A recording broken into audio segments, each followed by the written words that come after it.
في يوم من أيام باريس سنة 1904 اتجمع 7 أشخاص من 7 دول وقرروا إنهم يغيروا العالم، مش بسياسة ومش بحرب، لأ لعبة هتجمع المليارات وهتفرح وتكسر قلوب الملايين.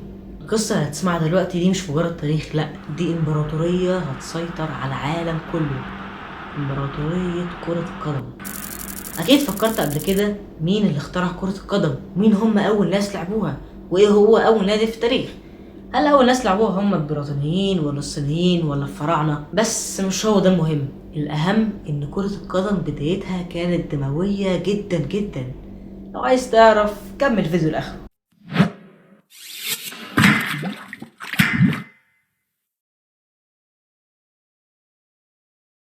زمان ومن آلاف السنين كان أول لعيب كرة في التاريخ هو جنكيز خان. أيوة هو بتاع المغول ده.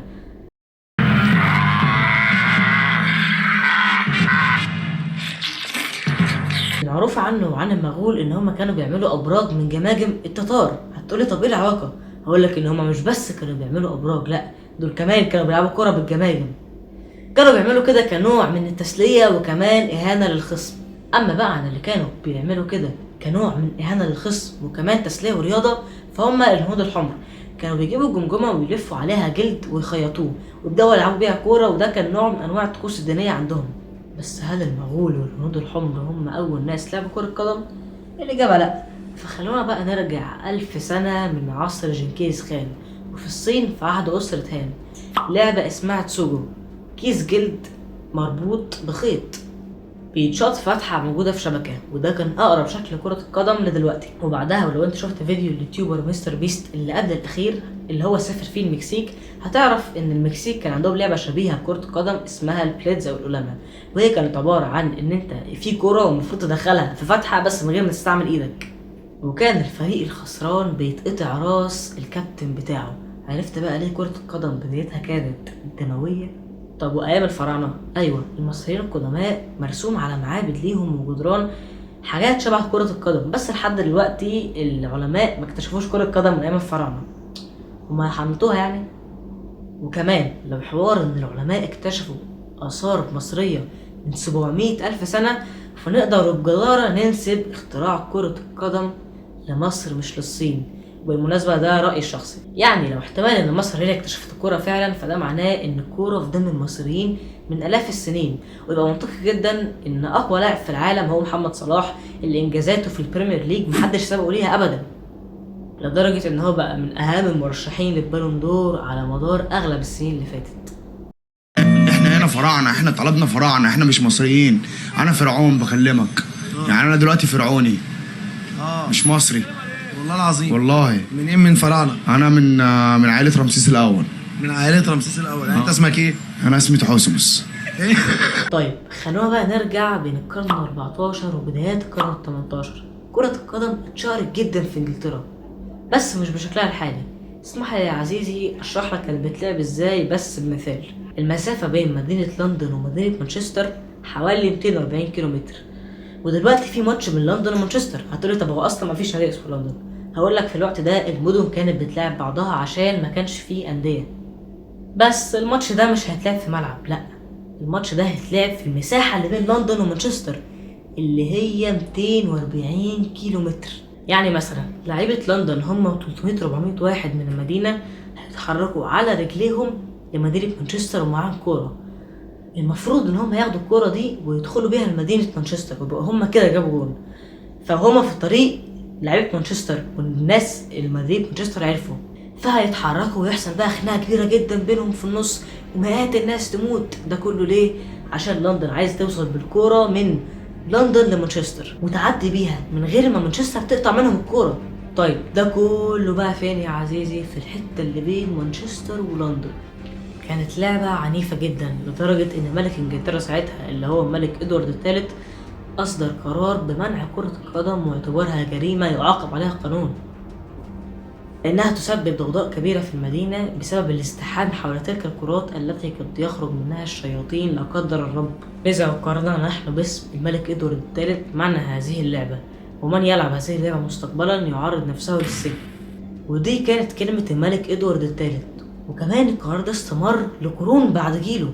حتى فرنسا واليونان منعوا كرة القدم، حتى كنيسة الرومان الكاثوليك في فرنسا منعت الرياضة دي وحرمتها، وقالت يجب منع هذه الرياضة الخبيثة الخطرة لأنها تراكم في القلوب مشاعر الكراهية والأحقاد والعداء.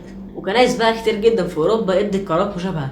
تخيلوا كرة القدم يتقال عليها كده. وفي القرن ال18 اتشهرت كرة القدم أكتر في إنجلترا، بس كانت بتلعب من غير نوادي ولا دوريات ولا حتى قوانين.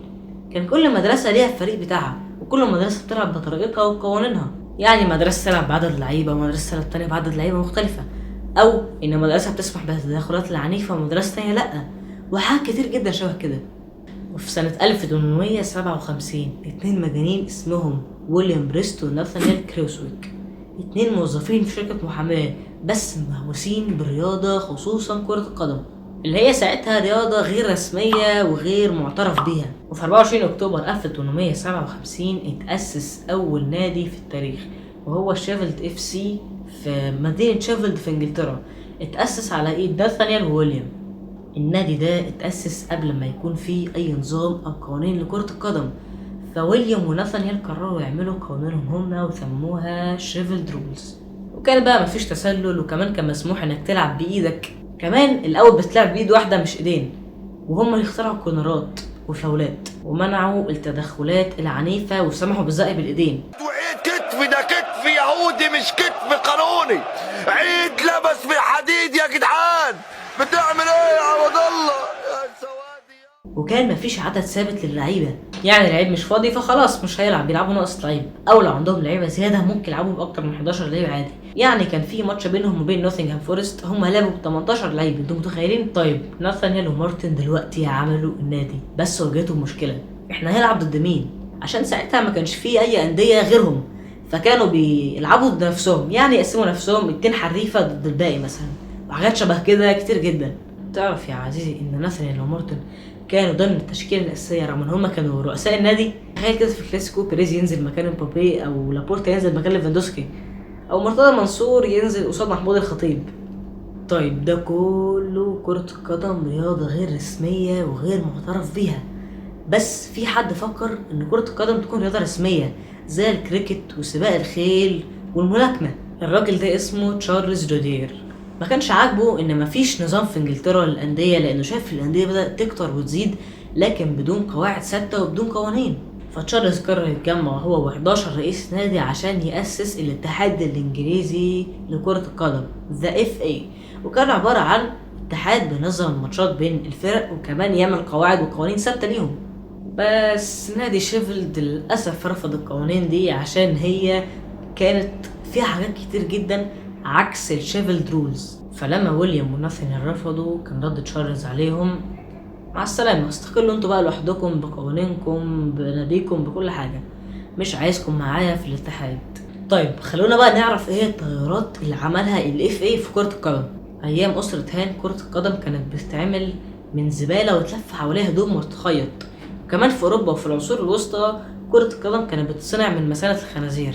الكور زمان كانت تقيلة جدا، ولو اتشاط في دماغ حد ممكن تجيب له ارتجاج في المخ، وكانت كمان مصنوعة من جلد بيمتص المية اللي في ارض الملعب، فممكن يبقى وزنها قبل اللعب 700 جرام بعد اللعب 1200 جرام. وفي سنة 1836 تشارلز طور أول نوع من المطاط المقوى اللي مش بيمتص المية اللي في أرض الملعب، ووزنه أخف كتير جدا من العادي، تقريبا وزن الكرة كان 300 أو 400 جرام، وساعتها تشارلز أخد عليه براءة اختراع. طيب خلينا بقى يا عزيزي نروح سنة 1904.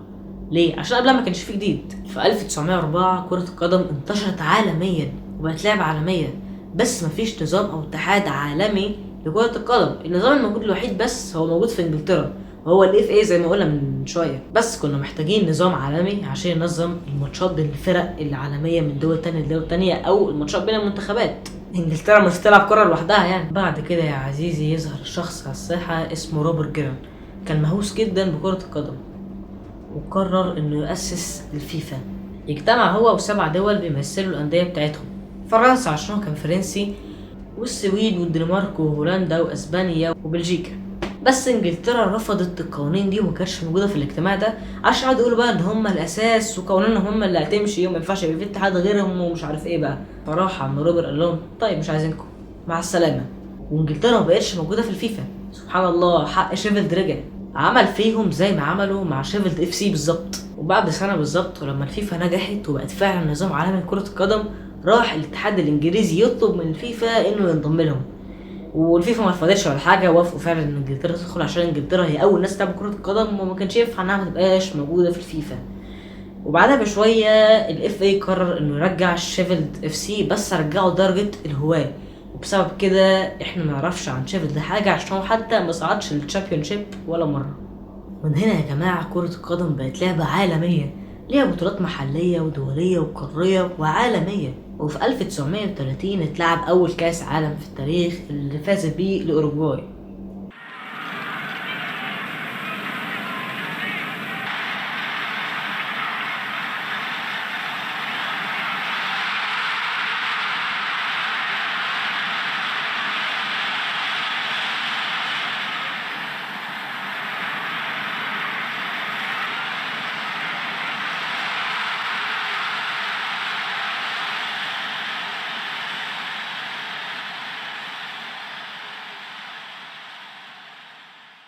وفي 13 يونيو 1955 اتلعب اول دوري ابطال اوروبا او يويفا تشامبيونز ليج في التاريخ، والنهائي اتلعب في استاد حديقة الامراء في فرنسا، وللاسف فاز بيه ريال مدريد على نادي استاد ريماس بنتيجة 4-3.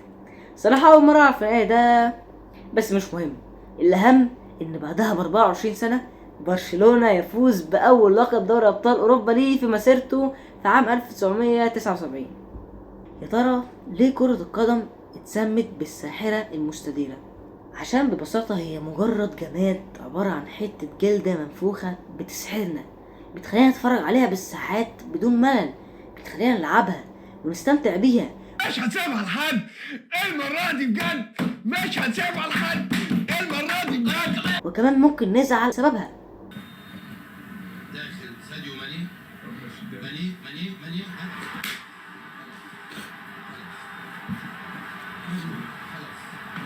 تخيلوا ان كمان كرة القدم ممكن تغير حياة شعوب كاملة. ايوه، زي ما مارادونا ساب برشلونة وراح نابولي قبل ما يروح كانت بتعاني من فقر ومجاعات وجرايم ومخدرات، وكان وضعها سيء جدا جدا، وضعها كان في الحضيض، لحد ما قرروا انهم يشتروا دييجو ارماندو مارادونا. المدينة وضعها اتغير 360 درجة من حيث الاقتصاد والسياحة والرياضة، كل حتة وكل شبر في نابولي بقى معلم سياحي حتى بعد اعتزال مارادونا. وبرضه في اسبانيا وتحديدا في مدينة برشلونة سنة 2020 اول ما ميسي ساب الفريق، اسبانيا كلها وضعها الاقتصادي اتأثر جدا جدا جدا، مش برشلونة بس، اسبانيا كلها. اسبانيا خسرت 120 مليون دولار في اول سنة بعد رحيله. والنادي الكتالوني بقى خسر في اول موسم مشي فيه ليو ميسي مليار دولار، انتوا متخيلين الرقم؟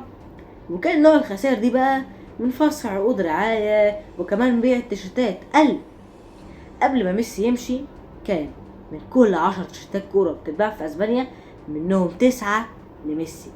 واصبحت كرة القدم الرياضة الاكثر متعة ومشاهدة في العالم في التاريخ، بالرغم ان الرياضة دي بقت قانونية بس لسه فيها حوادث لحد دلوقتي.